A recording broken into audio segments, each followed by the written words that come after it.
Hey guys, it's me, EODGamer here. So with Shorekeeper officially being announced to be rerunning in version 2.2 of Wuthering Waves, the question some of you may be wondering is she still worth it to get? Should you pick her up for your account? And what is the community's opinion as well? I'll give you a bit of a TLDR as we always do on this channel.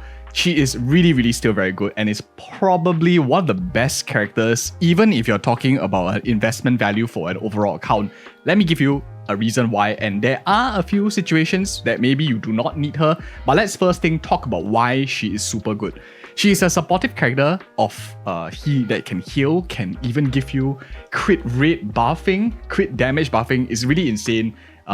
Does a lot of things. So with her in the party, you have your healer being a damage buffer as well, which is incredible. She does a lot for your entire team, and at the same time, her character design looks great. So I guess that's a pretty nice plus to have. The bigger thing about this character is, of course, looking at the other characters in the roster currently available. And let's just pull out a tier list here, for example, from a community site, Pridewin as well. You can see she is firmly sitting in tier 0 for both the game modes available, and really strong characters. Support characters in general, if you are a gacha game player, you have played other gacha games, supports always have a longer runway compared to DPS characters. Of course, there are alternatives actually. If you're looking for like a similar role in that sense, Verena, who is like a standard character, is also a pretty good option, rated at the highest tier. This is a standard character, so you don't have to spend a lot of resources, but some people might want to have like both of them as well, maybe perhaps one for different team compositions depending on what you're looking for, whether it's coordinated attacks or whether it's specifically crit rate, crit damage buffing. Either way, you really won't go wrong pulling a support, unless of course you're lack of resources, looking to pull an upcoming character. Maybe you're waiting for a popular character like Zani or stuff like that.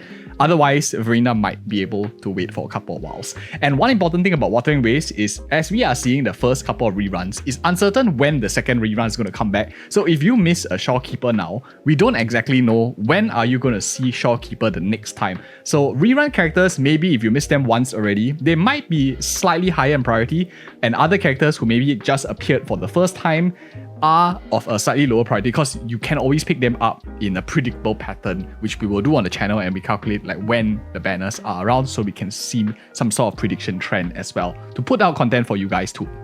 So that's the overall view. Community thinks that Shorekeeper currently is tier 0 for both Tower of Adversity and the Wuthering Waves as well.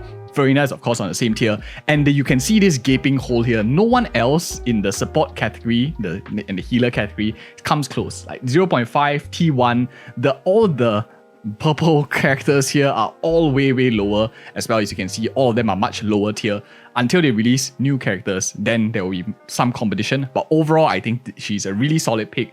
Currently, as of the current patch as well, she is still a really solid investment. If you guys have a bit of resources, you're thinking of picking a character up, this character is likely going to go quite a long way for your account, and I think it's definitely recommended. Supports in general go slightly further than DPS characters, but that's just my personal opinion. Check out the other videos on Wuthering Waves as well on the channel if you are interested, and thank you guys again so much for watching. See you guys in the next video.